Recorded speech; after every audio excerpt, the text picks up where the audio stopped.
fuel in the aircraft. Okay, there are two types of fuel content gauge.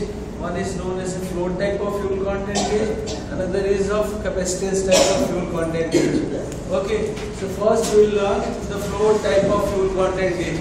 Purpose for both is same. Here it is mentioned float type of fuel content gauge and capacitance type of fuel content gauge.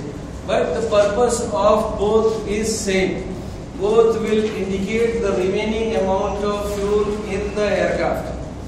Okay, so first the float type of fuel content gauge, it has got transmitter. This transmitter is known as a tank unit. Tank unit, the first thing is float. The float is made of cork or any light metal which can float over the fuel. Again, this float is connected with the arm, and this arm is connected to the wiper arm. Wiper arm is moved over the resistance, and this whole unit transmitter is known as a potentiometer. This is a network of resistance here, potentiometer winding. This is a winding of resistance.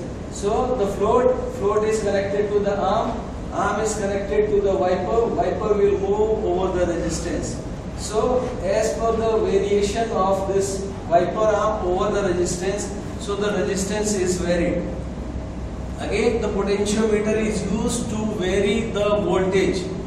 Okay, again output from the transmitter is connected to the indicator. Indicator is of milliammeter. Okay, all other than thermocouple gauge or which is measuring temperature, all the aircraft gauges are of millimeter type.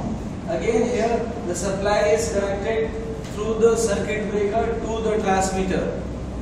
Okay, as total here you can see this float type of fuel content gauge is used in small aircraft.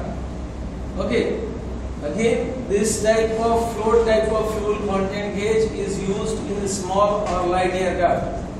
Again, capacitance type of fuel content gauge is used in a heavy aircraft. First, as this tank unit, in a tank unit the float is installed. As variation of fuel level, as we suppose fuel, once you have filled the full tank, the float will go on the top and is floating over the fuel. Once the fuel is consumed, it will move at the bottom. Okay, suppose at this condition half of the tank is filled, so it's floating over half, so it is making the resistance on the halfway.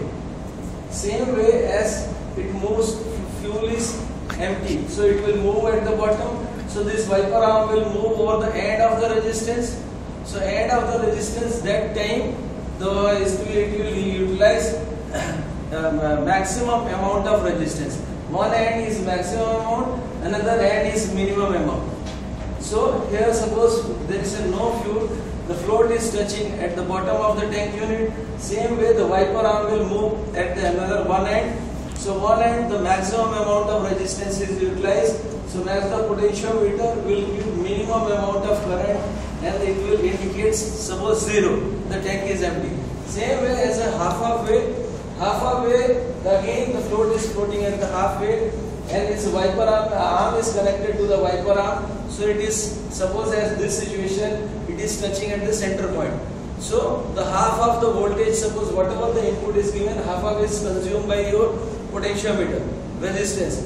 So only half of the amount of voltage will be given, amount of current will be given through the potentiometer to the indicator. In turn it will indicate the half amount. Let it be half amount, here it is mentioned in a gallon 80. So let us say it's 40 gallons of fuel is remaining in the aircraft.